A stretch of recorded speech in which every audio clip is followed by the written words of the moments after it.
wondering why I didn't speak about it in my remarks. Well, he simply has to read the bill that we're discussing today, and he'll understand why I didn't actually raise it. But I'd like to thank him anyway for his question. Déclaration de députés, statements by members. L'honorable député de Rivière. The honourable member for Rivière-du-Nord. The honourable member for Rivière-du-Nord. Mr. Speaker. The culture, institutions, values, and traditions of Quebec are all too often ignored by Ottawa. Federal official bilingualism really means English first and French if possible. The French language is all too often a second-class official language. And the same goes for the civil system, Mr. Speaker. There are two systems of law in Canada, the common law from British tradition and the civil code from French tradition.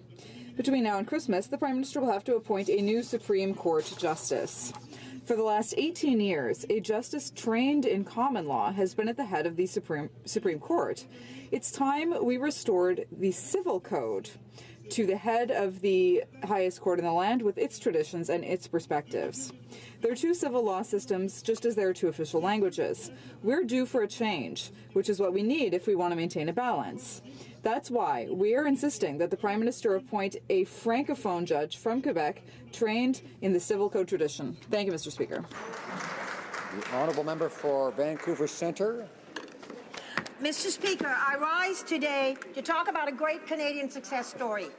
McDonald Detweiler Association is a multinational communications and information company in Richmond, BC, with a long-standing partnership with the Government of Canada. For over 30 years, MDA developed technologies that allowed Canada to be a world leader in space. Did you know that BC engineers mapped the globe before NASA did in the 1960s?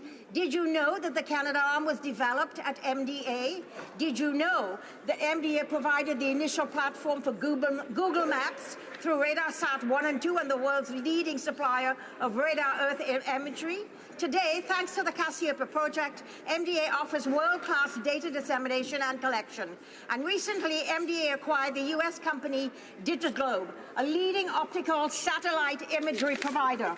With an impressive track record in the delivery of space technology, this would secure MDA's and Canada's dominance globally in radar remote sensing, surveillance, satellite communication. Kamloops, Thompson, Caribou. Mr. Speaker, my community experienced one of the worst wildfires in British Columbia's history this past summer. Although our community came together like never before, we are now facing many challenges with cleanup and recovery. My constituents are counting on the government to help us with quick responses for those who have had their lives destroyed by fire. I have had a number of individuals who are facing capital gain taxes because they were forced to log and salvage the lumber on their property that was destroyed by the wildfire. They are looking for an interpretation from Canada Revenue Agency because they have to spend hundreds of thousands of dollars to repair the grounds and to repair their fences. In spite of the request that has gone into the Canada Revenue Agency many weeks ago, we are still lacking a response. They are waiting for answers. They need to know the policy. They need to know if there will be consideration given. So I would ask the government respectfully to recognize the suffering of the fire victims and respond immediately to this query. Thank you. Honourable member for Brampton East. Thank you, Mr. Speaker. In 2016, the Ontario government recognized each November as Hindu Heritage Month. All month, Hindu Canadians have been celebrating their heritage all across the province of Ontario. I would like to take a moment to reflect on the contributions that the Hindu community has made in Canada. We should be proud of their contributions to building a stronger, more diverse nation from everything from science, education, law, politics, and sports. It is worth mentioning that in my riding, in Brampton East, we have 5 Sikh Gurdwaras, 4 Hindu temples, 3 mosques, and 2 churches. Mr. Speaker, this is a clear example of how diversity is our strength and how we're achieving the Canadian dream in Brampton East.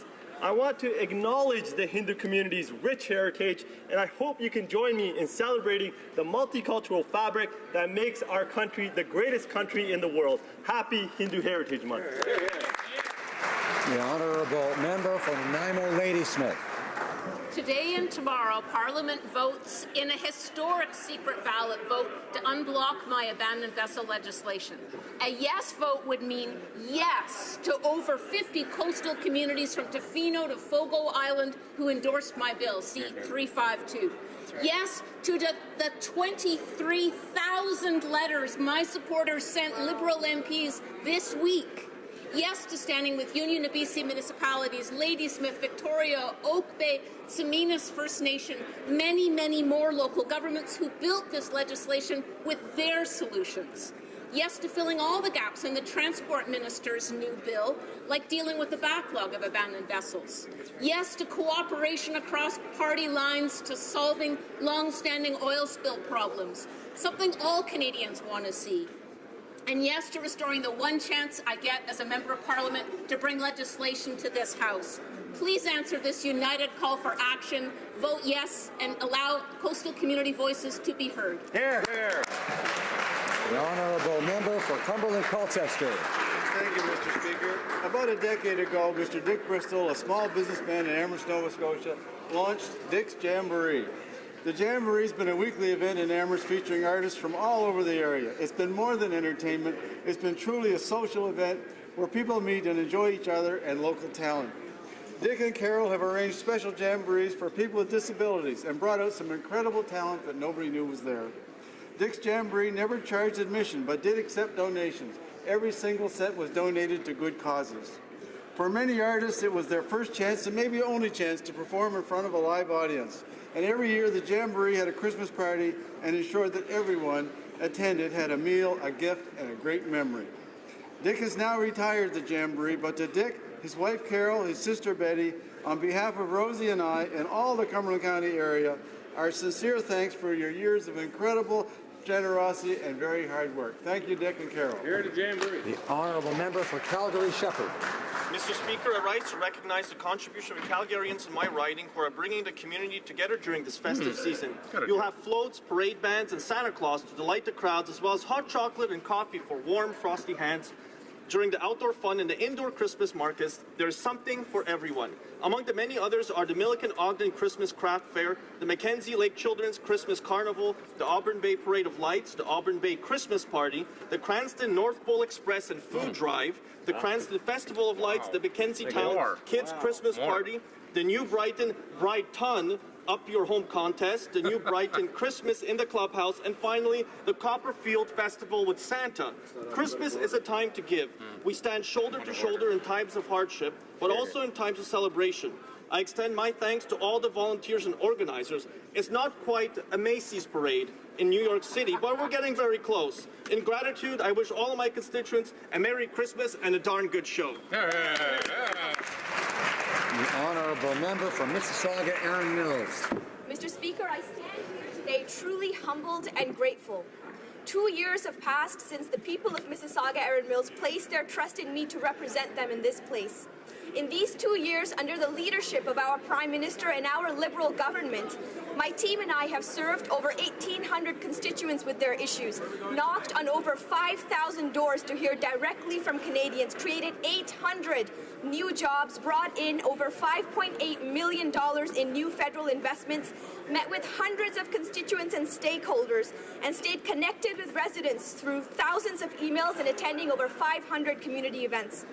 Mr. Speaker, I have spent the past 2 years doing what I am so passionate about, but as our Prime Minister says, better is always possible. So in the next 2 years, I vow to do better and be better for my constituents and for this beautiful democracy that is our Canada. Thank you. The Honourable Member for Gatineau. Thank you, Mr. Speaker. Well, more good news. Help yourself to the best milk in the country in Gatineau. Yeah, it's true. The Laiterie de l'Outaouais is a dairy cooperative in Gatineau made up of workers and consumers whose exceptional products are known throughout the Outaouais region and even elsewhere. If you want some of this delicious milk, you can go to one of the 300 points of sale throughout the region that stock La Laiterie's products. This morning, I had the pleasure of announcing federal assistance worth $382,000 for new equipment purchases and product development under the new marketing slogan, Notre lait, our milk. Mr. Speaker, we are supporting the dairy sector and our farmers, as well as workers and communities. Thank you, Mr. Speaker. The Honourable Member for Beauport-Limoilou. Mr. Speaker, Christmas is a sacred time for families to come together and share love and happiness and stories. In Beauport-Limoilou, thousands of families will be gathering to celebrate Christmas. I will be pleased to be holding an event very soon, hosting hundreds of people in my office to celebrate Christmas and the New Year. On December 20th, we'll be holding the Réveillon de Noël du Député, and I invite all citizens of Beauport-Limoilou to come out to meet me and my family, and also to tell me about their concerns, be they political or other, or simply to spend some good time. The event will be held from 6 to 9 p.m., and for the young children, we will even be expecting a visit from Santa Claus himself.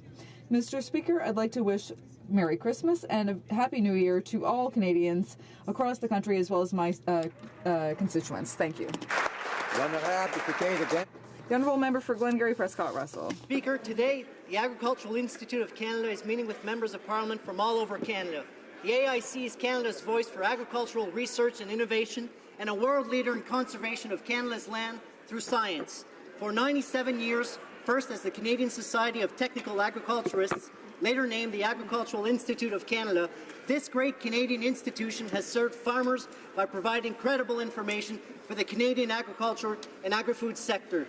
The AIC works hard for farmers, academics, and industry stakeholders to defend and promote agricultural research.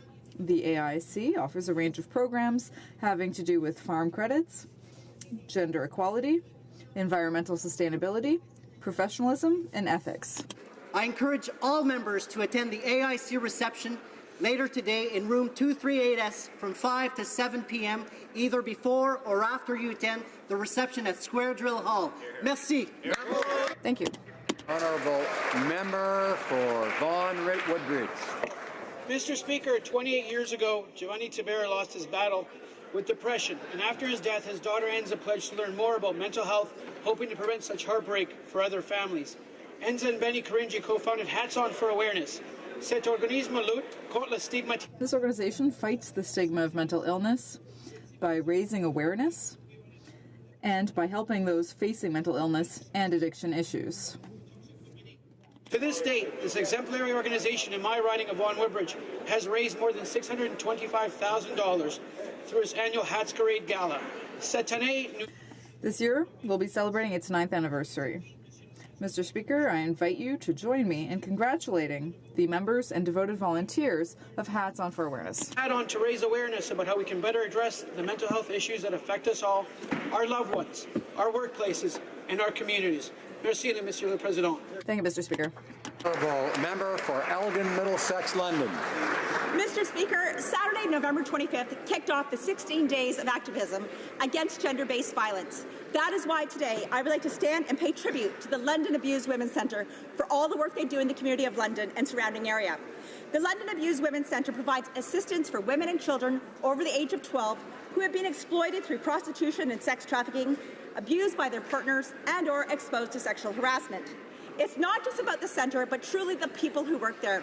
Led by my incredible friend, Megan Walker, the team offers informed counselling, advocacy, support in safe, non-crisis, non-residential setting. Throughout the month of November, their campaign, Shine the Light, is in full gear to raise awareness of violence against women by turning cities, regions, and counties purple for the month of November. Purple is a symbol of courage, survival, and honour, and symbolizes the fight to end women abuse. We stand in solidarity with these young women and girls and with the London Abused Women's Centre to end gender violence. Thank you.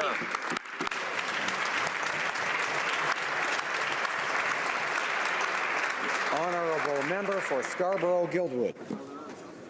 Mr. Speaker, in 2016, the unemployment rate for recent immigrants was 11%, while Canadian-born people had an unemployment rate of just 5%. That is a significant discrepancy. If we truly want Canadians to build successful lives in Canada and join the ranks of the middle class, We must make it easier for immigrants to get their education and credentials recognized. That's why I was pleased to announce in my riding on Friday that our government is providing $573,000 to the College of Dental Technologists. This project will help internationally trained dental technologists find jobs by shrinking the licensing process by 3 months. It's a significant amount of time for a newcomer eager to join the workforce in Canada. Mr. Speaker, we know that Canada is at its best and most prosperous when all Canadians have a real and fair chance at success.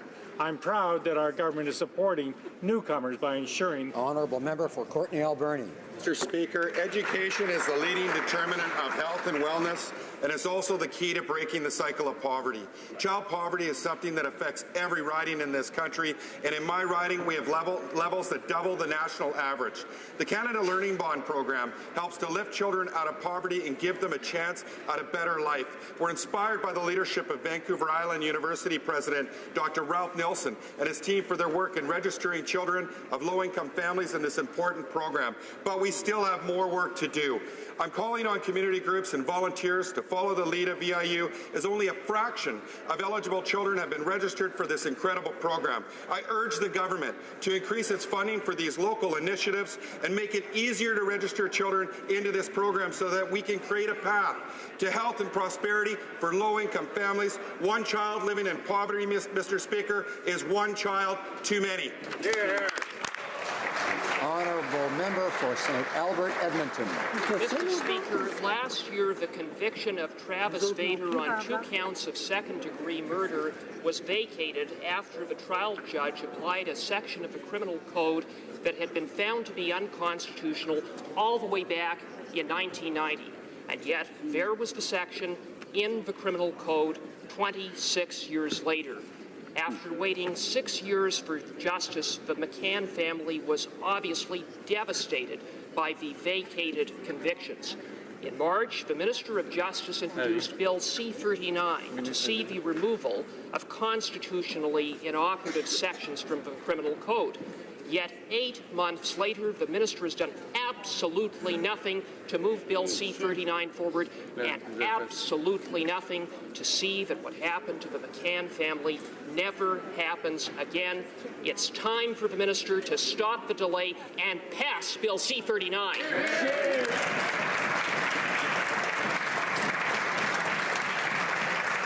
The Honourable Member for Brome-Missisquoi. Mr. Speaker, in Louisville on Monday, and I'd like to recognize the member for Berthier-Masson-Linger, who is also there. I had the opportunity to be part of a joint announcement by our government and the government of Quebec about high-speed internet access in our rural regions. Our government is announcing $290 million to help our communities get connected. Over 100,000 families will benefit from this. This is excellent news for all of Quebec's rural regions. In the next few weeks, I will be able to announce the exact amount that will be given to Brome-Missisquoi.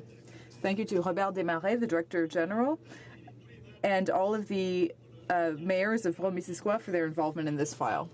To conclude, I'd particularly like to thank Réal Pelletier, the Mayor of Saint-Rémal. Thank you for your involvement and your passion. Thank you to the President of our Rural Caucus, and thank you to the member for Austin Lennox and Laurenti Labelle, as well as our colleagues from all parties for their hard work on this high-speed internet file.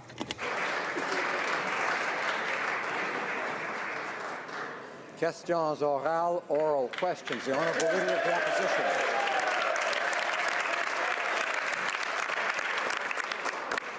Mr. Speaker, CSIS warned the Liberal government all the way back in 2015 that returning ISIS fighters were a continuing and real threat to Canada.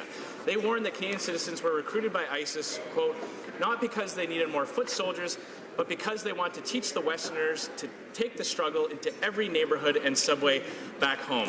So ISIS specifically trained Canadian fighters to come back here and terrorize our community, and the Liberals knew about it for over 2 years. So why is the Prime Minister so focused on reintegration services and not putting these people in jail? The Honourable Prime Minister. Mr. Speaker, Minister, this government, like all governments, takes extremely seriously the safety of Canadians, and that's why everything we do is focused on keeping Canadians safe. And we know that a society that is safe is one in which we are using a broad range of tools to keep Canadians safe. Yes, we have enforcement, surveillance, and national security tools that we use to a significant degree, but we also have methods of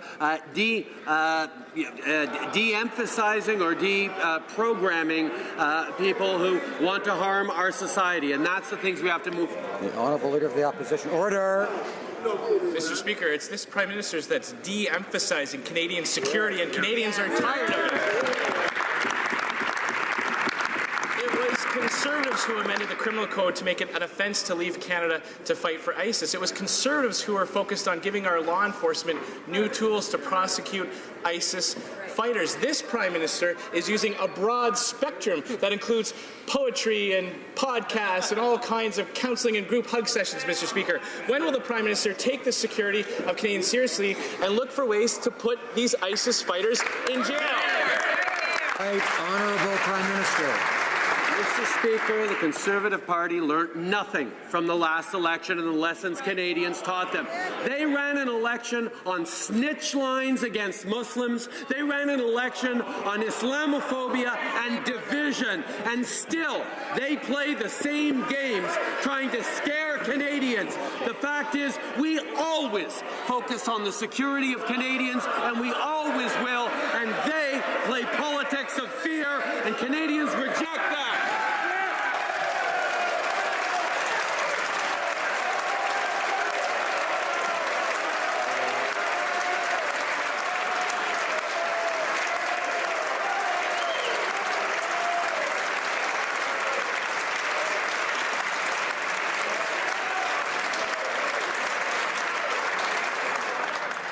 Wednesday come early. The Honourable Leader of the Opposition. Order. Order. Mr. Speaker, nobody voted in the last election to elect a government that would be so focused on the rights of ISIS terrorists, people who watch soldiers burned alive in cages, sell women and girls into slavery. When people like that come home, they don't need to spend time writing haikus, they need to spend time in jail. When will the Prime Minister take that seriously?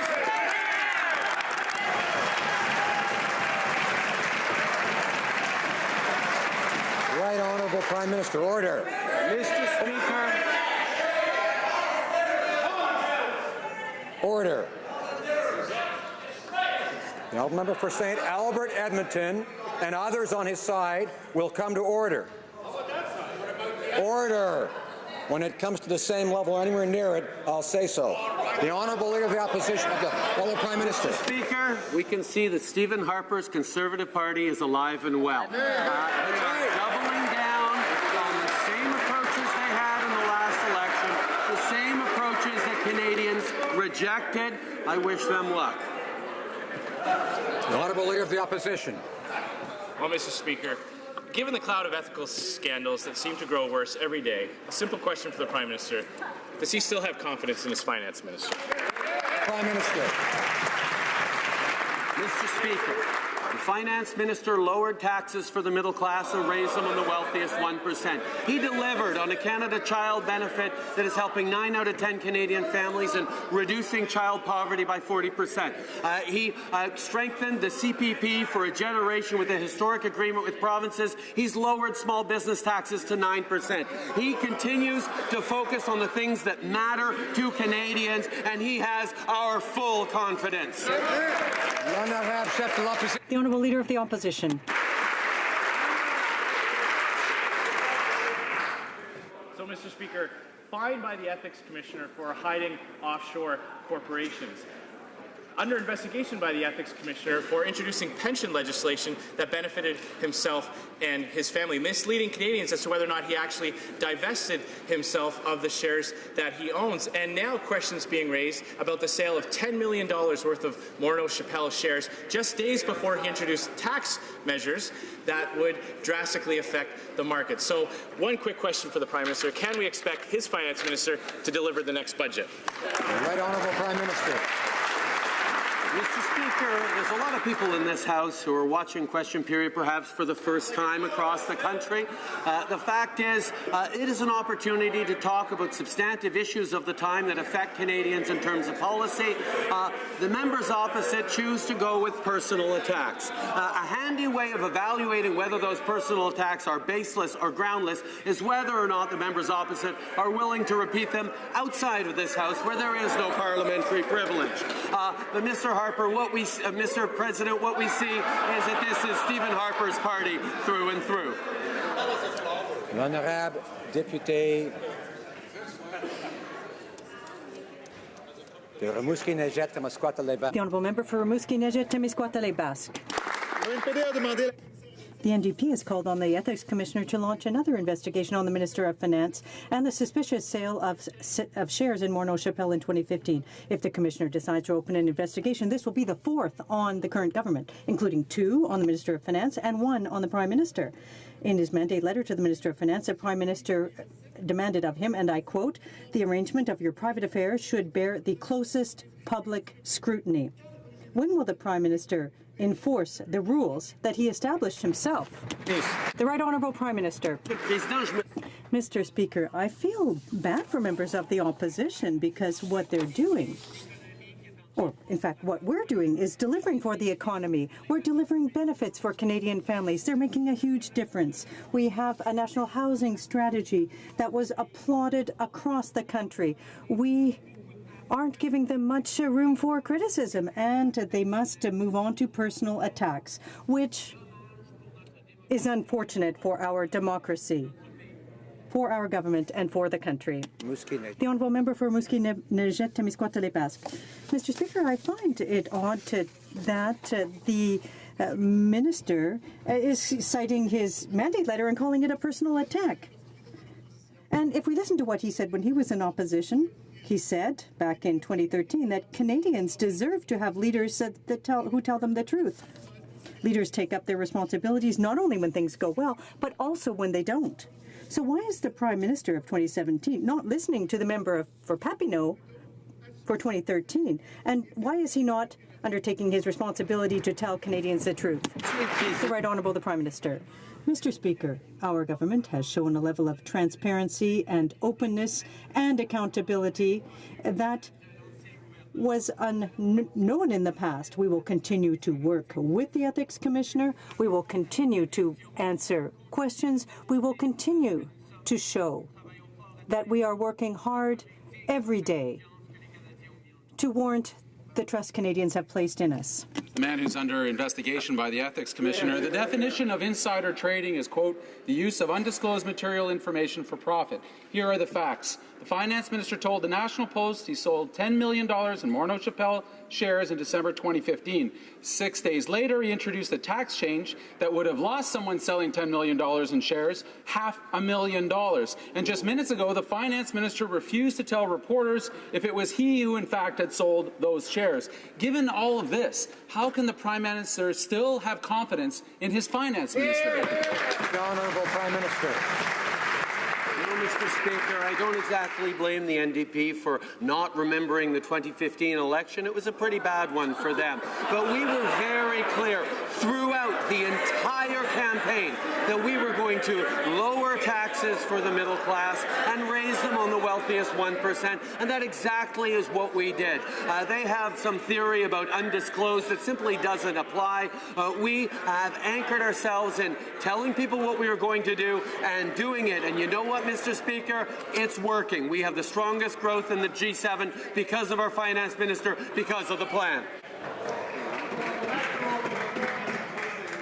The Honourable Member for Skeena-Bulkley Valley. Telling people what you're going to do and actually doing it. You know what's ironic about all of this? That if the Finance Minister had actually done what he told people he was going to do and put his things in a blind trust, none of this would be an issue. The PM's instructions for the Finance Minister was, and I quote, he must avoid conflict of interest, the appearance of conflict of interest, and must avoid situations that have the potential of conflict of interest. The Finance Minister has failed to live up to that standard, and because this Prime Minister has failed to enforce the standard, we've had to once again write the Ethics Commissioner. So if all of this isn't a conflict of interest to this Prime Minister, what exactly is? Prime Minister. Mr. Mr. Speaker, this minister, like all members of this House, worked with the Ethics Commissioner exactly to avoid any conflicts like this. The Ethics Commissioner exists above the back and forth of Parliament to ensure that people are following the rules and that mistakes are not made. That is exactly the job that she has been fulfilling, and that is exactly where Canadians can be reassured that despite the personal attacks of the members opposite, the Ethics Commissioner is being followed. The Honourable Member for Richmond Arthabaska. Mr. Speaker, here are the facts. December 2015, the Minister of Finance is the owner of thousands of Morneau Chappelle shares. The 30th of November, someone sells 680,000 shares worth $10 million. Shortly thereafter, the minister introduces tax measures that caused a 5% drop in the value of those shares. And that enabled the person to avoid losing $500,000. Given the Minister of Finance still had a say in his company in 2015, can he tell us who sold those shares? The Honourable Parliamentary Secretary to the Minister of Finance. Thank you, Mr. Speaker. As I've mentioned several times for the benefit of the member opposite, the Minister of Finance has always worked with the Ethics Commissioner and followed up on recommendations. Now, if you want some facts, they had the worst growth in GDP since Mackenzie King and the second worst growth rate since the Second World War. We've got 3.7% growth over the past year, the best in the G7. 500,000 jobs have been created, 40% reduction in poverty. That is the work of this government, Mr. Speaker. The Honourable Member for Richmond Arthabaska. Mr. Speaker, what we want, what Canadians want, are simple answers to simple questions. If the minister has nothing to hide, he should just answer the questions. A couple of weeks before tabling tax measures that would affect his own company, someone sold 680,000 in Morneau Chappelle shares, and that enabled them to avoid losing $500,000. So, since he was still in the company, can he tell us who sold those 680,000 shares in Morneau Chappelle? The Honourable Parliamentary Secretary. Mr. Speaker, I think that for the benefit of my colleague opposite, that the measure that he's talking about is a 1% tax on the wealthiest Canadians and a tax drop for middle-class Canadians. It was a commitment that we made during the campaign. Those are our commitments, and we are sticking to them. Those commitments have given Canadians the money they need in their pockets. Thank you, Mr. Speaker. Carleton. Mr. Speaker, the member says that the tax change was a promise. So was electoral reform. So was the $10 billion deficit that suddenly became $20 billion. So was a tax on stock options that never happened. Promises mean nothing. Motions in the House of Commons move markets. And only that minister knew when he would introduce that motion and was able to predict what impact it would have on stock markets. Someone sold 680,000 shares prior to the introduction of that motion, saving $500,000. Who was it? Honourable Parliamentary Secretary. Well, thank you, Mr. Speaker. As I've said on several occasions, the Minister of Finance has followed and complied with the request of the Commissioner. The Commissioner of Ethics is taking action, and we have confidence in her integrity. Well, Mr. Speaker, yesterday, John Iveson indicated that he had seen some documents showing that the sale of the 680,000 shares by the minister would have happened on December the 3rd. December the 3rd would be the settlement date for a sale that would have happened on November the 30th.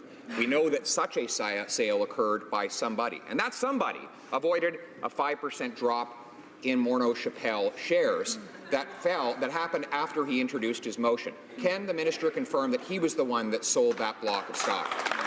Honourable Parliamentary Secretary. Well, thank you, Mr. Speaker. Since the Minister of Finance took on his role, he has complied with the Commissioner, and we are put in place a screen. And all assets were held in that way. He will continue the important work he is doing. Back to everything was done with the Ethics Commission. I wonder if the minister told the ethics commissioner that he was going to sell $10 million of shares in stocks that would drop only a week later when he introduced a bill affecting the entire stock market. So I'll ask that question directly. Did the minister discuss the date of the sale of the shares along with the date of his motion on taxes? Honourable Parliamentary Secretary. Thank you, Mr. Speaker. Having had an opportunity last night to conduct a panel with the member opposite, I saw his caution not to repeat outside of this House the remarks that he is making here. He can simply make them outside should he so desire. What I can say is that the tax measures that he is referring to are tax measures that saw an increase in taxes for on the wealthiest 1% and a decrease for other Canadians. These are commitments we made in the campaign. Well, Mr. Speaker, the member is absolutely right. We did do a panel yesterday, at which point I asked, outside of the walls of this House, when the Minister of Finance sold his 680,000 shares in Morneau Chapelle. I also enumerated all the facts leading up to that sale. And I am absolutely confident that everything I've said out there and in here is true. Would he commit that if I go out and repeat my question in the lobby at this moment, that the Finance Minister will meet me there and answer the question?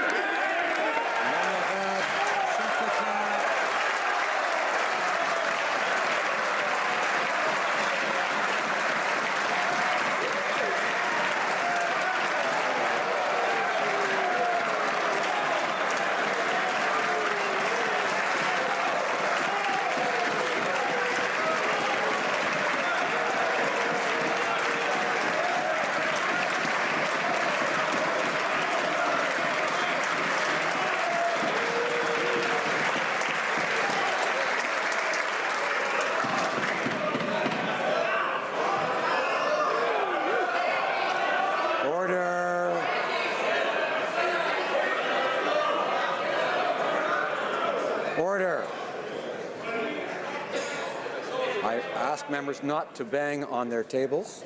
Applause is permitted. Not banging on their desks. Members should know that on all sides. The Honourable Parliamentary Secretary. Order, please. Mr. Speaker, I think that the member didn't understand my answer, so perhaps I can reiterate it for him. I asked him, was he prepared to repeat the allegations, not the questions. There's a very big difference. Now, Mr. Speaker, what I can tell you is that the Minister of Finance has always worked. Island Powell, est-ce que le secrétaire parlementaire est fini? Okay. The honourable member for North Island. Mr. Speaker, yesterday we learned that more than 30 local and community newspapers across the country will be shut down. The Heritage Minister has been talking the talk, but the news industry crisis. She had options yet did nothing to prevent this disaster. Now she's saying she will study the issue, but with no action, frankly, there won't be much left to study. How can she sit back and do nothing as nearly 300 people lose their jobs? What will the minister say to her colleague for Orleans and his constituents when Orleans News shuts down? Honourable Minister of Canadian Heritage. Like my colleague, I'm disappointed to see that Post Media and Torstar decided to close these local media a month before Christmas, and actually all my thoughts are with the workers and their families. These are cynical business decisions that were taken by Post Media and Torstar, and it's up to these companies to explain them. As for local news, Canadians value them, and of course, as a government, we'll continue to provide our support to the local media. Thank you. The Honourable Member for Longueuil-Saint-Hubert. If I were the member for Orleans, I wouldn't be very reassured by that. If we needed another signal to sound the alarm on media, well, we heard it with the announced closure of some 30 local newspapers and the loss of 300 jobs. She doesn't look surprised. Well, we've been talking about this for years, in fact. There have been many reports, and we put forth some tangible turnkey solutions for the minister. But no, the ship is sinking. The Liberal orchestra continues to play as if nothing were happening. Seems to me I saw that in a movie somewhere. Will the minister at some point adopt measures for the industry, or will she simply wait until we have no newspapers left before she wakes up? The Honourable Minister. I'm shocked, as my colleague is, to see that Postmedia and Torstar made those decisions just a month before the holiday season. My thoughts are with the workers and their families. These are cynical corporate decisions by Torstar and Postmedia, and it's up to those companies to explain them. Of course, on the government side, we will continue to support local media. 75 million per year is what we are investing, and will continue. The Honourable Member for Longueuil Saint-Hubert, I would urge him not to interrupt the Minister while she is speaking.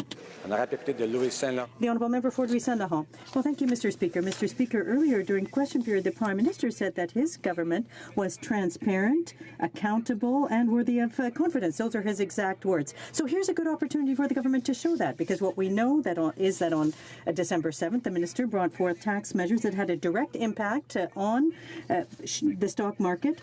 There was a 5% loss in shares at his own company, Morneau Chapelle, but a few days earlier, November 30th, someone sold 680,000 shares and saved $500,000. Now, in order to be accountable, to show confidence and transparency, can the Minister of Finance tell us if, in fact, the Minister of Finance is the one who sold those shares? The Honourable Parliamentary Secretary. Mr. Speaker, the Minister of Finance has always worked with the Commissioner to preserve the integrity of this Parliament. He is following her advice and will continue to do so. The Honourable Member for Louis Saint-Laurent. Mr. Speaker, all Canadians know that ministers sometimes forget things. Over 2 years, he forgot that he owned a villa in Provence. Now he seems to have forgotten who sold 680,000 shares worth $10 million in his own company. The Parliamentary Secretary said earlier, Mr. Speaker, and I quote, he sold all of his shares in reference to the Minister of Finance. Can the Parliamentary Secretary when, in fact, the Minister sold all of those shares? The Honourable Parliamentary Secretary. Well, thank you, Mr. Speaker. As I mentioned several times in the past, all members, all ministers work with the Ethics Commissioner to ensure that the rules guiding us are followed. That is precisely what the Minister of Finance did when he took up his role here. The Minister placed his shares in a trust. He has donated to charity. And thank you, Mr. Speaker. Opposition House Leader. Mr. Speaker, I'm sure the Finance Minister has been pretty busy lately with sorting out his ethical lapses, with raising taxes on Canadians while sheltering his own from taxes. He's had his mind pretty preoccupied, and so maybe that's why yesterday he couldn't quite remember what he did in November 2015. But 24 hours has passed, and I'm hoping the Prime Minister may have spoken with his Finance Minister. Can the Prime Minister tell us if the Finance Minister sold 680,000 shares in Morneau Chapelle in November 2015? Yes or no? The Honourable Parliamentary Secretary. The Minister of Finance, as I've already mentioned, has worked with the Commissioner since the start of his mandate, as she is in charge. Far be it from the partisanship in this House to do that. Integrity is being respected. The Minister of Finance has always worked with the Commissioner and will continue to do so. House Leader. In November 2015, someone sold a whole lot of Morneau Chapelle shares and in the process saved a whole lot of money. Now, either the Finance Minister, one, doesn't know who sold them, two, knows who sold them and it wasn't him, or knows who sold them and it was him. It's one of three answers, very simple. And you know what, Mr. Speaker? No more threats from the Liberals. I don't think they're in any position to threaten us. Just answer the question. The Honourable Parliamentary Secretary. Mr. Speaker, as the member knows, the Commissioner is responsible for integrity and standards, and it's with the Commissioner that the Minister of Finance has always worked fully transparently to ensure that the rules are respected and complied with. That is what is expected of all members, all ministers, and that's what the Minister of Finance has done. Monsieur le Président. Mr. Speaker, there were over 60 opioid overdoses in Montreal, and the crisis has reached Laval this fall, where 10 overdoses have occurred. The problem is only getting worse all over Canada. It's been a year since the NDP asked the Liberal government to deal with the opioid crisis as a national emergency to give more resources to communities that need them. While 7 people are dying every day, what is this government waiting for to declare that the opioid crisis has become a national emergency? Honourable Minister of Health. Thank you, Mr. Speaker. Our government is deeply concerned by the situation of the opioid crisis in Canada. Emergency interventions are taking place, federal investments are being made, and they are significant. In the future, we are going to work with provinces and territories to increase access to treatment. These innovative responses are responding to the crisis. Thank you, Mr. Speaker. Mr. Speaker, devastating news out of Alberta reveals a 40% increase in opioid deaths this year, and Canada will lose 3,000 lives in 2017. Families affected by this crisis are growing dismayed by the Prime Minister's glacial response. In fact, Mums Stop the Harm has started the Do Something Prime Minister campaign by sending photos of lost loved ones to the PMO. Now, the Prime Minister has ignored our calls to declare the opioid crisis a national public health emergency. How many more Canadians need to die before he finally listens? Here. Honourable Minister of Health. Impact of the opioid crisis that has faced our country, and we remain committed to taking action through this compassionate, collaborative, and evidence-based approach. And I also had the opportunity to meet that group when I was in Vancouver or Edmonton last week. Formal declarations of an emergency will not provide us with any additional tools or extra measures to provide to the opioid crisis.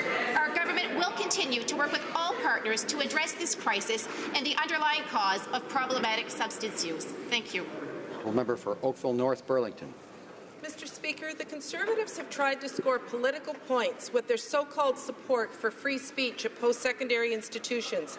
Yet there hasn't been a word from the Leader of the Opposition after a group was prevented last week from showing a pro-choice documentary on a university campus. It seems like he's only in favour of free speech when it's an opinion he agrees with. Can the Minister of Science please tell this House what our government's position is on this important issue? The Honourable Minister of Science. Merci à ma collègue. Thank you to my colleague for Oakville, North Burlington, for her question. Committed to creating open spaces for Canadians to debate and express their views. We also firmly support a woman's right to choose. In a free society, we may disagree with the person's views, but we must defend their right to have them and hold them unless those views promote hate. The opposition's leader's silence suggests he will only stand up for free speech if it's politically convenient. You can't cherry pick on free speech.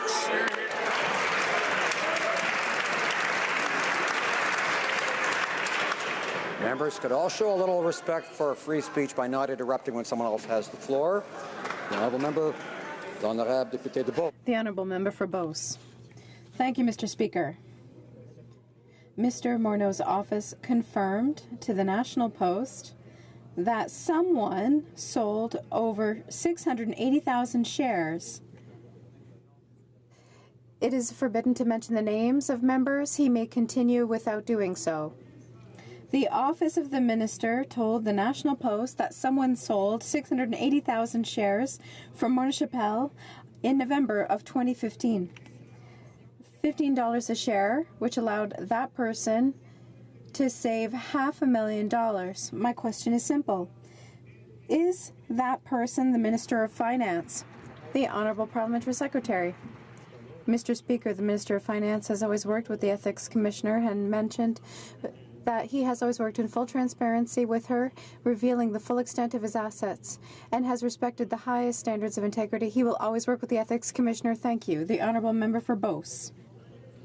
My colleague says that the minister is working with the Ethics Commissioner. If that's true, did he ask for authorization from the Commissioner before making that sale of 680,000 shares from his own family's business, which allowed him to make a profit of $500,000 Shares went down by 75 cents a share afterwards.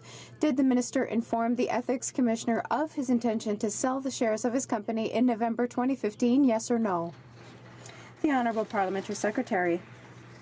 Thank you, Mr. Speaker. The Minister of Finance has always worked transparently with the Ethics Commissioner and followed her recommendations. He put up a conflict of interest screen, which she considered to be the best measure. He went even further, as the member for Beauce knows, by divesting himself of the rest of his shares and putting all his holdings in a blind trust. Thank you. Mr. Speaker, I tried asking the minister if he sold 680,000 shares on November 30th inside the House of Commons, and now I invited him to come and answer that question outside of the House of Commons, and I know the House will be disappointed to learn that he did not show up to answer the question. So, will the Prime Minister answer it on his behalf? Who was it that sold 680,000 Morneau Chapelle shares 1 week before tax measures were introduced on the floor of the House? Secretary Parlementaire. Parliamentary Secretary. Thank you, Mr. Speaker. As I mentioned, the Minister of Finance has always worked with the Ethics Commissioner and will continue to do so. I'm happy to see him talk about tax measures announced in December 2015 that respects a commitment that we took, which is to increase taxes for the 1% wealthiest. The opposition is concentrated on giving tax breaks to the wealthiest. We lowered taxes for 9 million Canadians. We introduced the Canada Child Benefit to reduce inequalities in this country, and that's a track record I'm proud of.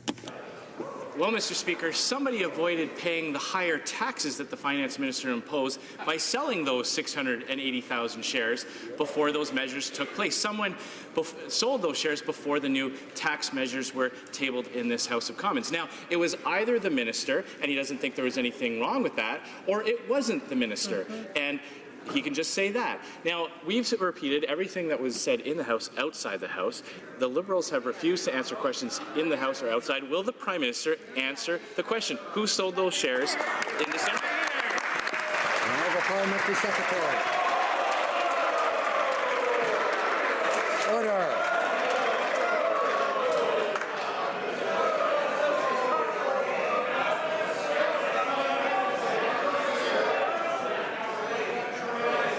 Order.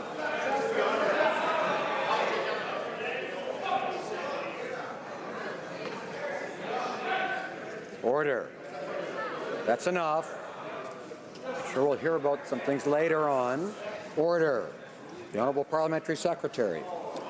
Merci, Monsieur le Président. Thank you, Mr. Speaker. I'm very happy to hear the question of the Leader of the Opposition, which will allow me to talk about the tax measure that was introduced. What is it? It was to increase taxes for the wealthiest 1% and lower them for 9 million Canadians. The Canada Child Benefit was the most progressive allocation. The previous allowance was taxable. Ours is not. We're giving more to Canadian families that need it most. Thank you. Fanshawe. Mr. Speaker, the phoenix shows no signs of rising from the ashes. Problems continue. Now we learn there is no way to assess whether programs to prioritize the hiring of Canada's veterans are working. This government knew about this. They made promises, but still can't claim an increased number of veterans in the public service because they have no way of knowing if or how many veterans have been hired.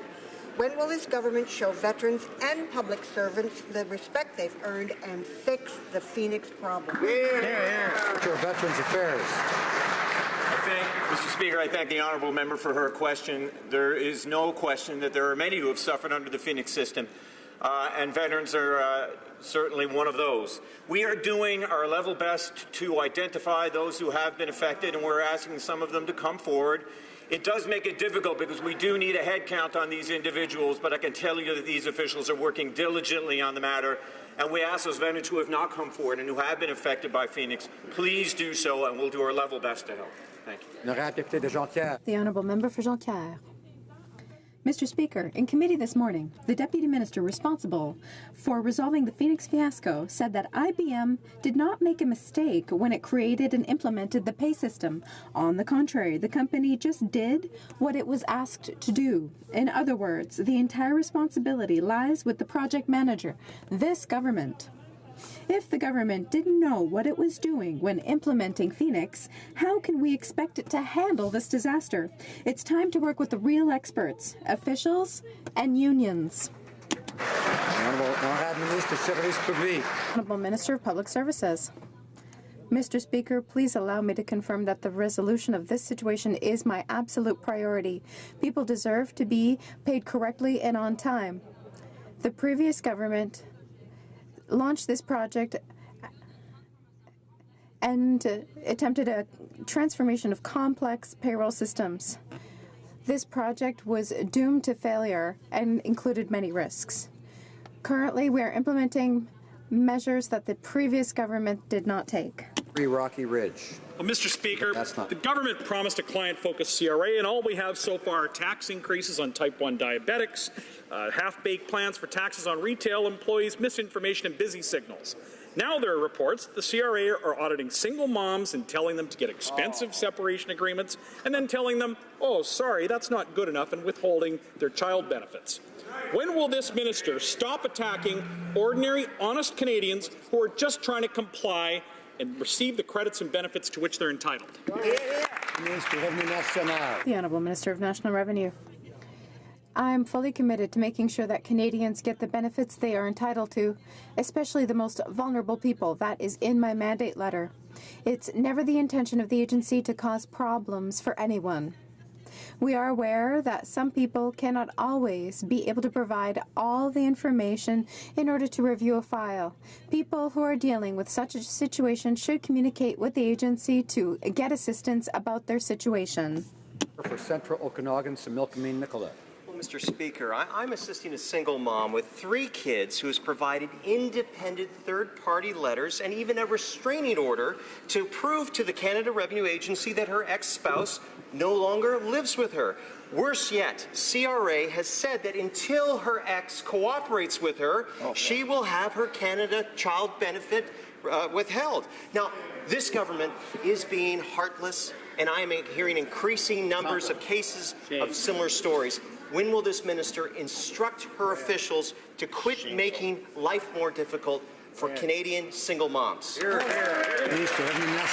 Minister of National Revenue.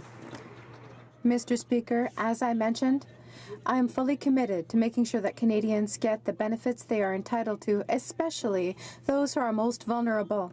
That is at the heart of my mandate letter. I want to reassure my colleague that the agency does not demand that taxpayers obtain a signature from their spouse to obtain the Canada Child Benefit, and I want to repeat that the agency would not ask people in such a situation to communicate with an abusive spouse. Thank you. I urge all member for Central Okanagan and Similkameen Nicola to remember that the time for debate is when one has the floor, and there are opportunities in this House, lots of them, for debate. Honourable Member for Bellechasse-les-Etchemins-Lévis. Mr. Speaker, the committee report from the Defence Committee is unequivocal. The Royal Canadian Navy is vulnerable. It is unable to resupply at sea. Costs are increasing, delays are increasing. The Liberal government is unable to set a delivery date. What are the Liberals waiting for to immediately grant the Obelix contract to the Davy Shipyard in Lévis like they did for Asterisk? This is a matter of national security. The Honourable Minister of National Defence. The most comprehensive fleet modernization in peacetime history. As part of the national shipbuilding strategy and under new defence policy, our government is acquiring joint support ships to permanently replace the Protector-class auxiliary or replacement vessels. The project will deliver 2 vessels that will provide core replacement sea capabilities and support to operations offshore. This government is committed to building new ships for the Navy and to maintain Canada's naval capabilities over the long term. Thank you, Mr. Speaker. The honourable member for London North Centre. Thank you, Mr. Speaker. We need to make sure Canadians have the skill and experience needed to work in today's economy. There are many well-educated students graduating, but the common concern I hear from those in London North Centre is that they are unable to get their feet into the workforce without any work experience. This is a large gap that we must act to fill so as to ensure graduating students are successful. Can the Minister of Innovation, Science and Economic Development please explain what he is doing to ensure that our graduates are ready for the workforce? Thank you very much. Honourable Minister of Economic Development. Mr. Speaker, I'd like to thank the member from London North Centre for his question and for his support for education and students. As the member well knows, our government supports lifelong learning. We support work-integrated learning. That's why we invested $221 million to create more workplace opportunities in science, technology, engineering, mathematics, and in business programs. This investment will create 10,000 paid internships for Canadian students from coast to coast to coast, Mr. Speaker. This is about creating good quality jobs for students for today and tomorrow. Member for Kamloops, Thompson, Caribou. Mr. Speaker, on the front lawn of this building is a $5.6 million example of the Liberals' outlandish abuse of taxpayers' dollars. The Prime Minister commissioned this arena, and it will be open for a very short period of time. The public is only going to have access for 45 minutes, which quite frankly is going to be a bit of a relief because according to the rules, all you're allowed to do is go around and around and around.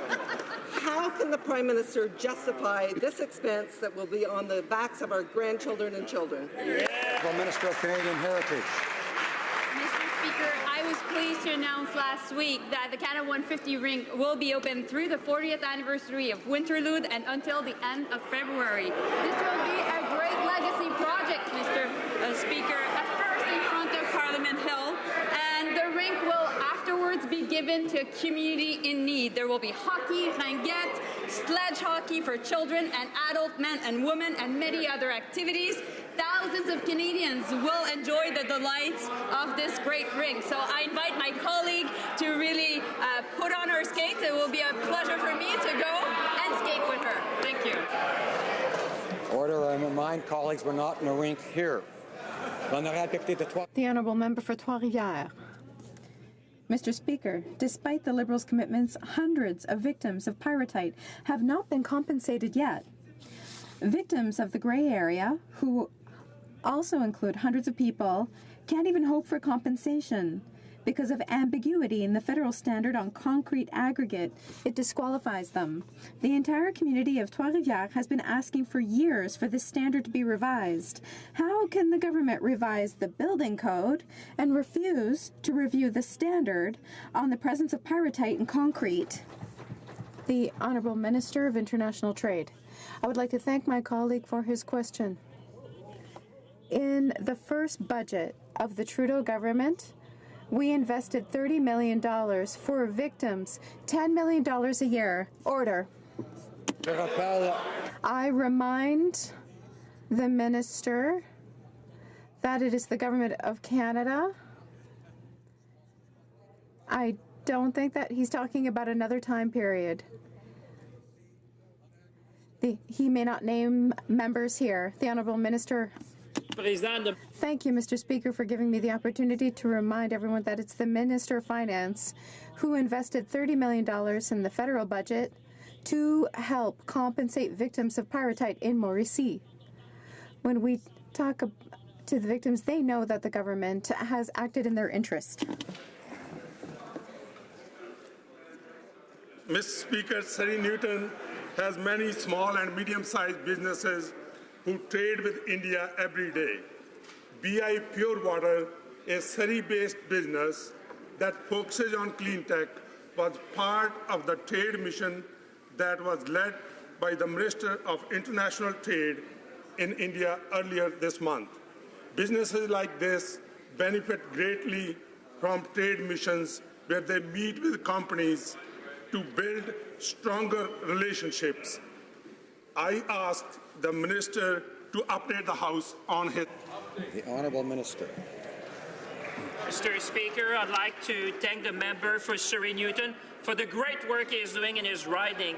175 participants, 85 small and medium-sized businesses, 300 meetings, 5 days, 5 cities. I was honored to lead this historic mission, the biggest Canadian trade mission in India, Mr. Speaker. During our mission, Canadian companies got to showcase their talent and expertise, various sectors like innovation and tech, while making numerous new connections. Mr. Speaker, we will continue to have an ambitious trade agenda and make trade work for people. Thank you, Mr. Speaker. The Honourable Member for Lévis-Lobinière. Mr. Speaker, how many outdoor skating rinks could we have renovated throughout Canada with $5.6 million? Those rinks could have been used by children and their families for the next 25 years, instead of feeding the unlimited egocentrism of this Prime Minister.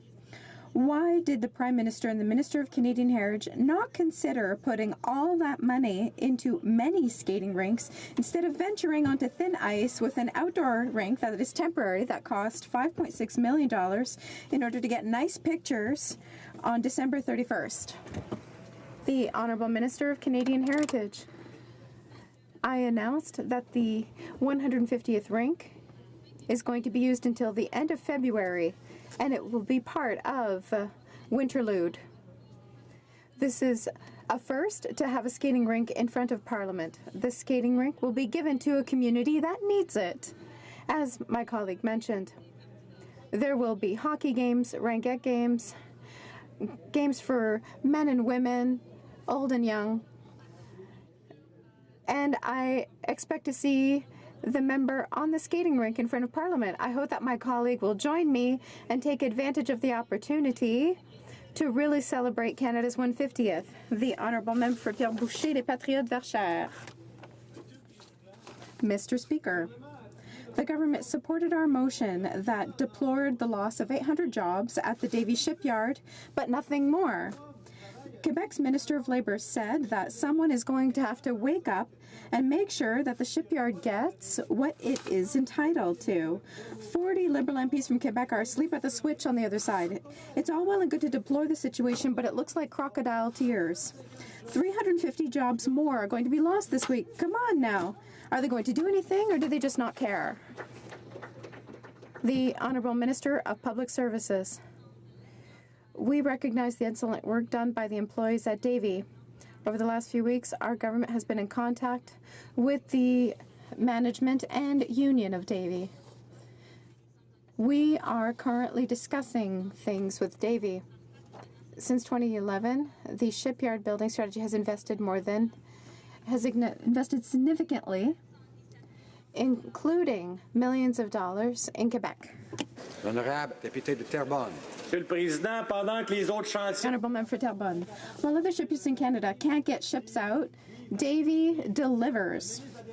The Minister of Defence said yesterday that 2 more resupply ships had been ordered to meet the needs of the Navy. The problem is that Seaspan can't start construction before 2023. They can't deliver before 2027. It's going to take 10 years to build ships that Davie could finish by 2019. Why deny contracts to Davie when it's the only smart decision to make? National Defence. Mr. Speaker, as the State of the Navy is currently in the midst of the most comprehensive fleet modernization in its peacetime history. The 2 joint supply ships that the Seaspan is building is the work is underway. Because of some of the delays, the interim ship was required, and we thank Davie for the tremendous work in filling this interim capability gap. Thank you, Mr. Speaker.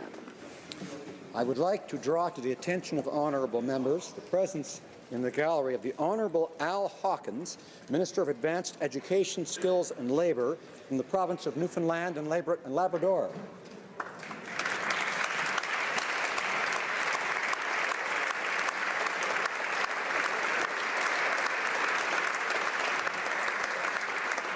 And the Honourable Randy Delory, Minister of Health and Wellness and Minister of Gaelic Affairs from the province of Nova Scotia.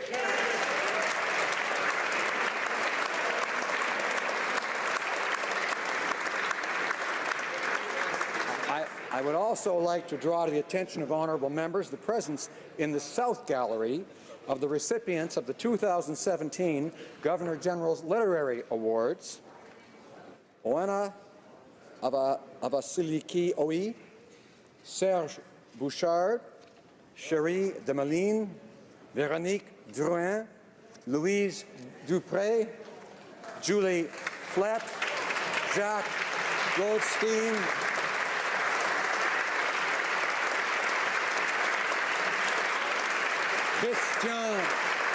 Christian Gay-Poliquin, Richard Harrison, Hiro Kanagawa, David Alexander Robertson, Joel Thomas Hines, and Graham Wood.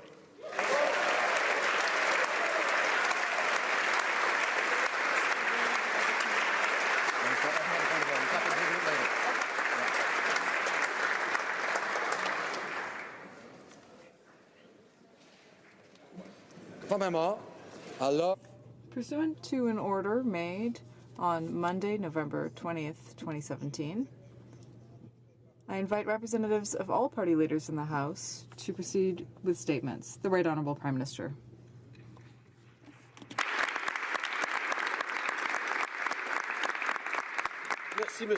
Thank you, Mr. Speaker.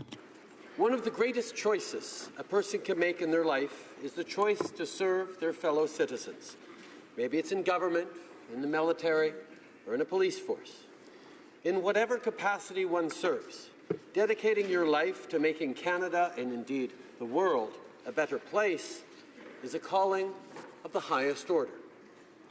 Now imagine, if you will, being told that the very country you would willingly lay down your life to defend doesn't want you, doesn't accept you, sees you as defective, sees you as a threat to our national security. Not because you can't do the job, or because you lack patriotism or courage. No, but because of who you are as a person, and because of who your sexual partners are. Now imagine, Mr. Speaker, being subjected to laws, policies, and hiring practices that label you as different, as less than. Imagine having to fight for the basic rights that your peers enjoy over and over again. And imagine being criminalized for who you are. This is the truth for many of the Canadians present in the gallery today, many more listening across the country. This is the devastating story of people who were branded criminals by the government, people who lost their livelihoods and, in some cases, their lives. These aren't distant practices of governments long forgotten. These happened systematically in Canada with a timeline more recent than any of us would like to admit. Mr. Speaker, today we acknowledge an often overlooked part of Canada's history. Today, we finally talk about Canada's role in the systemic oppression, criminalization, and violence against the lesbian, gay, bisexual, transgender, queer, and two-spirit communities. And it is my hope that in talking about these injustices, in vowing to never repeat them, and acting to right these wrongs, we can begin to heal. Monsieur le Président, Mr. Speaker, today we acknowledge an often overlooked part of Canada's history. Today, we finally talk about Canada's role in the systemic oppression, criminalization, and violence against the lesbian, gay, bisexual, transgender, queer, and two-spirit communities. It is my hope that in talking about these injustices, vowing to never repeat them, and acting to right these wrongs, we can begin to heal together. When they came to this land, European colonists brought with them their foreign standards about good and bad, about acceptable and unacceptable behavior, about appropriate and inappropriate partners. They brought with them rigid gender norms that led to homophobia and transphobia. These norms led to the near destruction of LGBTQ identities and Two-Spirit Indigenous identities. People whose identity had once been venerated were now filled with shame because of the people that they were. They were rejected and subjected to violence. And discrimination against LGBTQ2 communities was quickly codified in criminal offenses like buggery, gross indecency, and bawdy house provisions. Bathhouses were raided, people were entrapped by police. Our laws bolstered and emboldened those who wanted to attack non-conforming sexual desire. Our laws made private and consensual sex between same-sex partners a criminal offense, leading to the unjust arrest, conviction, and imprisonment of Canadians.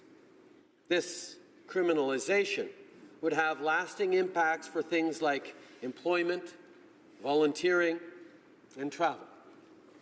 Those arrested and charged were purposefully and vindictively shamed. Their names appeared in newspapers in order to humiliate them and their families. Lives were destroyed, and tragically, lives were lost. Ces pratiques n'ont pas. These practices didn't end in 1969 when homosexual relationships were partly decriminalized. As late as 1988, a 20-year-old gay man who had a sexual relationship with another man could still be convicted for what was still considered a crime. But it wasn't just imprisonment and criminalization that LGBTQ2 people had to worry about. Other methods of oppression were used in our society and have been for generations. Homophobia at the time of the AIDS crisis led to hysteria and fear of gay men. Books and magazines were seized at the border because they supposedly violated obscenity laws and customs regulations. The content of the text and images was judged unacceptable. LGBTQ2 families had to fight their own government for the right to social benefits and the right to marry, often at a high personal cost. Over our history, laws, policies enacted by the government led to the legitimization of much more than inequality. They legitimized hatred and violence and brought shame to those targeted. While we may view modern Canada as a forward-thinking, progressive nation, we can't forget our past. The state orchestrated a culture of stigma and fear around LGBTQ2 communities, and in doing so, destroyed people's lives. Mr. Speaker, a purge that lasted decades will forever remain a tragic act of discrimination suffered by Canadian citizens at the hands of their own government. From the 1950s to the early 1990s, the Government of Canada exercised its authority in a cruel and unjust manner, undertaking a campaign of oppression against members and suspected members of the LGBTQ2 community. The goal was to identify these workers throughout the public service, including the Foreign Service, the military, and the RCMP, and persecute them. You see, the thinking of the day was that all non-heterosexual Canadians would automatically be at increased risk of blackmail by our adversaries due to what was called character weakness. This thinking was prejudiced and flawed, and sadly, what resulted was nothing short of a witch hunt. The public service, the military, and the RCMP spied on their own people inside and outside of workplaces. During this time, the federal government even dedicated funding to an absurd device known as the fruit machine, a failed technology that was supposed to measure homosexual attraction. Canadians were monitored for anything that could be construed as homosexual behavior, with community groups, bars, parks, and even people's homes under constant watch. When the government felt that enough evidence had accumulated, some suspects were taken to secret locations in the dark of night to be interrogated. They were asked invasive questions about their relationships and sexual preferences. Hooked up to polygraph machines, these law-abiding public servants had the most intimate details of their lives cut open. Women and men were abused by their superiors and asked demeaning, probing questions about their sex lives. Some were sexually assaulted. Those who admitted they were gay were fired, discharged, or intimidated into resignation. They lost dignity, lost careers, and had their dreams and indeed their lives shattered.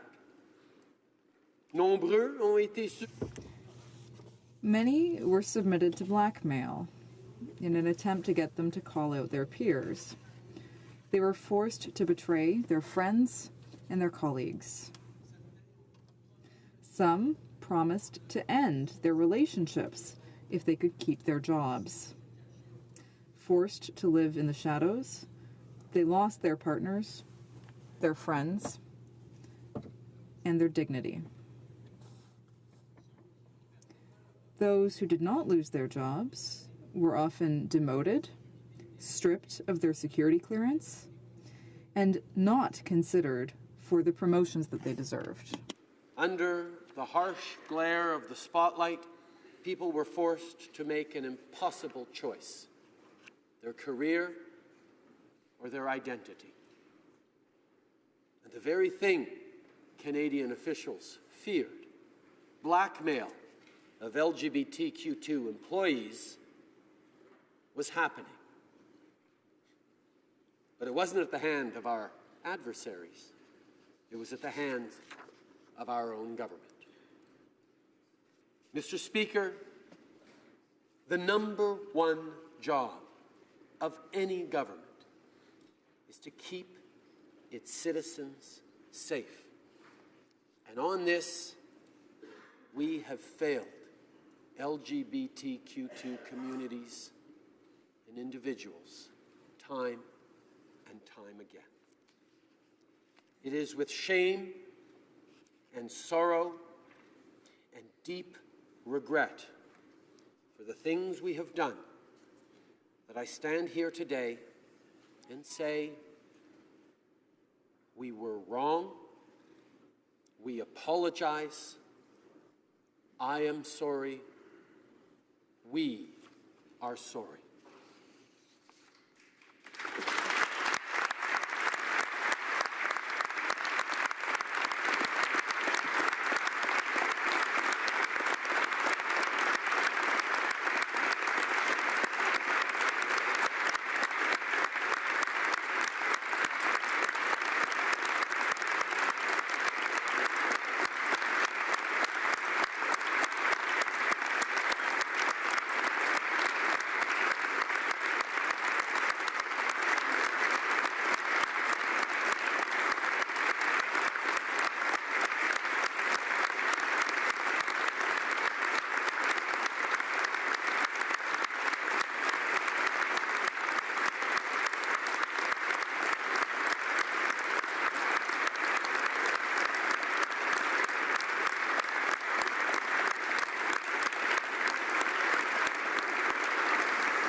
state-sponsored systemic oppression and rejection, we are sorry.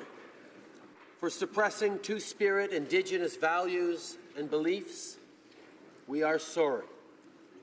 For abusing the power of the law and making criminals of citizens, we are sorry.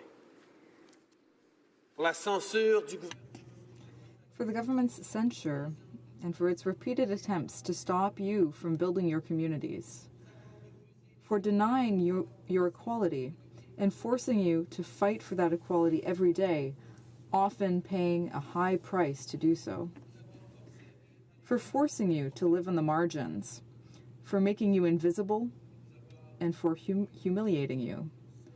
We are deeply sorry. We were wrong.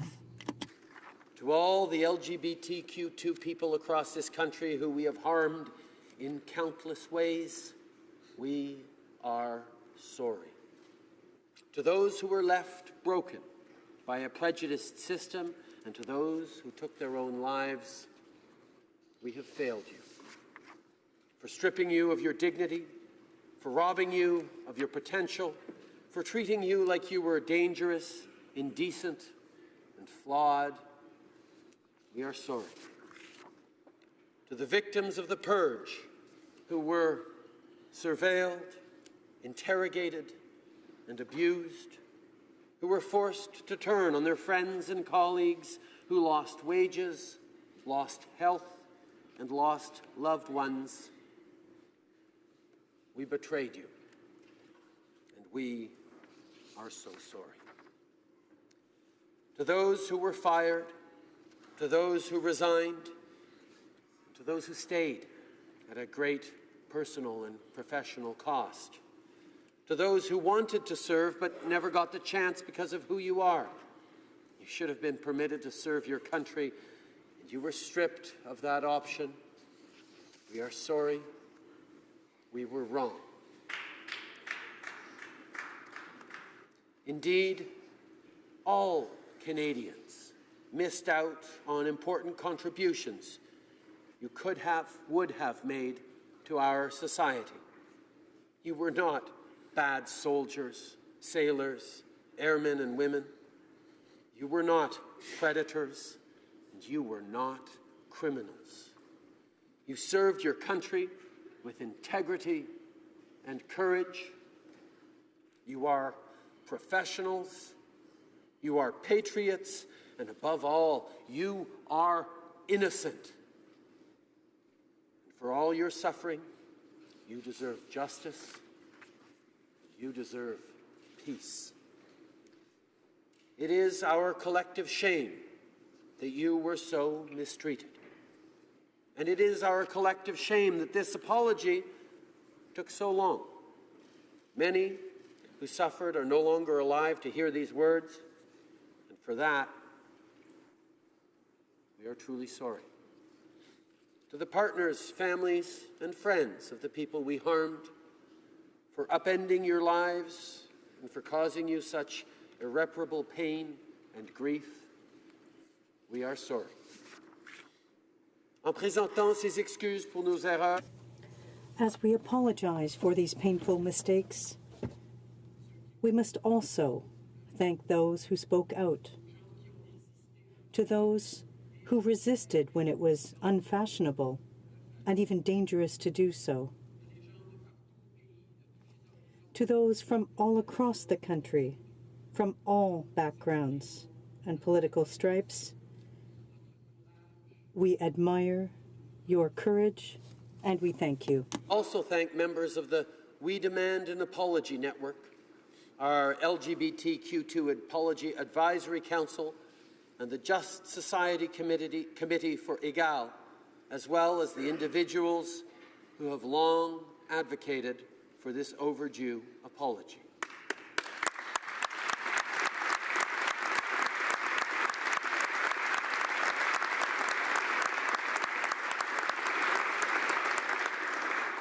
Grâce à eux, thanks to them, we understood that we couldn't simply turn the page on this chapter in our history. we would be doing a disservice to the community and to all Canadians by wiping out this sad story. We will work together with the academic community and stakeholders to ensure that this history is publicly known and accessible. Remember, and we will remember. We will honor and memorialize the legacy of those who fought before us in the face of unbearable hatred and danger. Mr. Speaker, it is my hope that we will look back on today as a turning point. But there is still much more work to do ahead of us. Discrimination against LGBTQ2 communities is not a moment in time, but an ongoing, centuries-old campaign. We want to be a partner and ally to LGBTQ2 Canadians in the years going forward. There are still real struggles facing these communities, including for those who are intersex, queer, people of color, and others who suffer from intersectional discrimination. Transgender Canadians are subjected to discrimination, violence, and aggression at alarming rates. In fact, trans people didn't even have explicit protection under federal human rights legislation until this year. Les problèmes de santé mentale et les suicides. Mental health problems and suicide are more prevalent among young people in the LGBTQ community because of the discrimination and harassment they face. The homelessness rate among these young people is staggering. Work remains to be done on giving blood, organ donations, and the criminalization of not disclosing HIV. The government must continue to work with its partners to improve policies and programs. Having said that, important, significant changes are in the works. Section 159 of the Criminal Code is on the road to being repealed in this House. Proud to say that earlier today in this House, we tabled the Expungement of Historically Unjust Convictions Act.